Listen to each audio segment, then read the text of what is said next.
Hey y'all, thanks for stopping by. So, yesterday was Trump's inauguration, officially day zero of the second term for him as President of the United States of America, and the events went about as expected. Some of the musical guests had some technical issues. Carrie Underwood had to perform a cappella, which I'll just call that the curse of the muse. That's what you get for performing for people who want to stifle art and replace you with AI. Like, that's just what you get. You had a priest come on stage and give this exuberant speech, very animated, very plagiarized, and then left the stage and announced he was going to launch a meme coin, a cryptocurrency for Jesus, which I guess that tells you where his heart is in all of this. You shouldn't trust anybody who launches a meme coin. They're always getting rug pulled, including the one launched by the new president of the United States. You had two women lead the Lord's Prayer and replace the name of Jesus Christ with Donald Trump. And then to top it all off, Trump himself did not put his hand on the Bible when he swore in to become our president. So really, it was the level of idol worship we've come to expect from the GOP. This is just par for the course for what they're up to lately. But none of that is in the news right now. None of the stuff that Republicans used to get outraged about, desecrating Jesus and religion and all that, that doesn't matter.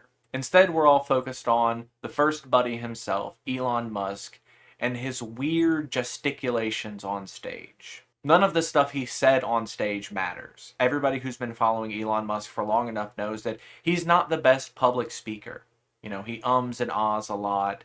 He goes on weird tangents. And he makes very strange gestures. People have made jokes that he dances like he only has the 200 V-Buck emotes. And sure enough, yesterday while he was on stage, he did something really weird that's causing some concern. Many news agencies will not call it what it was. They're calling it some sort of straight arm gesture. They're saying it was because he was so full of love for the audience. He said that afterwards, by the way. My heart goes out to all of you. If I can be frank with you, I find it a little belittling, sort of ableist in a way, to say, oh, well, he's just being autistic and that's just how he flaps around. There's lots of tried and true methods for coping and masking in public that someone like Elon Musk, the richest man in the world, should be going to therapy to deal with, so these sorts of faux pas don't happen to him as often as they do. Now, in not so many nice words, what he did on stage was a Nazi salute. If you somehow haven't seen this footage yet, we can watch it right now. Making it happen. Thank you.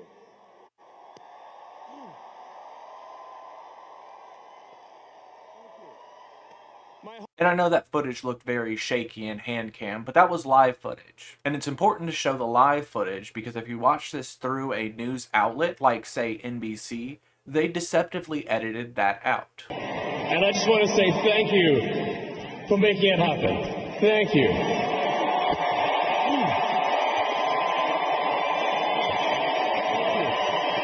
My heart goes out. And I just have to ask, why? If you don't think he was really giving a Nazi salute, if you don't think there was anything strange about what he did on stage, why would you feel the need to edit that out?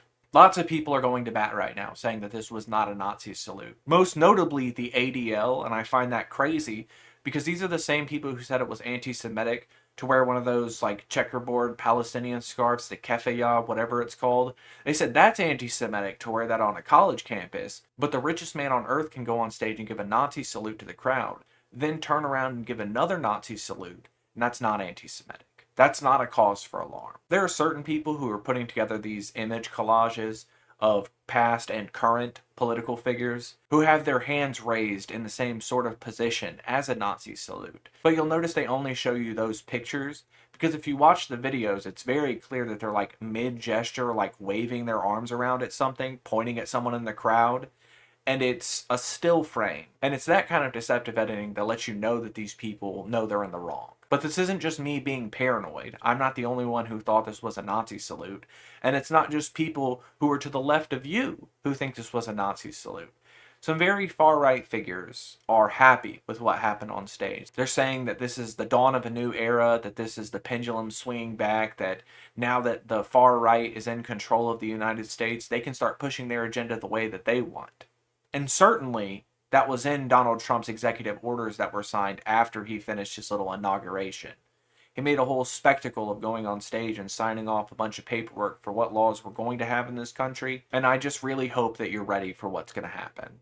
Because these next 4 years are going to be tough. But as for now, it's day one of Trump's presidency, Important to note that he did not solve the war in Ukraine in 24 hours, already breaking campaign promises, and I guess we'll see how many more he's going to break. But I guess until we see what plans or concepts of plans he wants to put forward, y'all try to have a good day.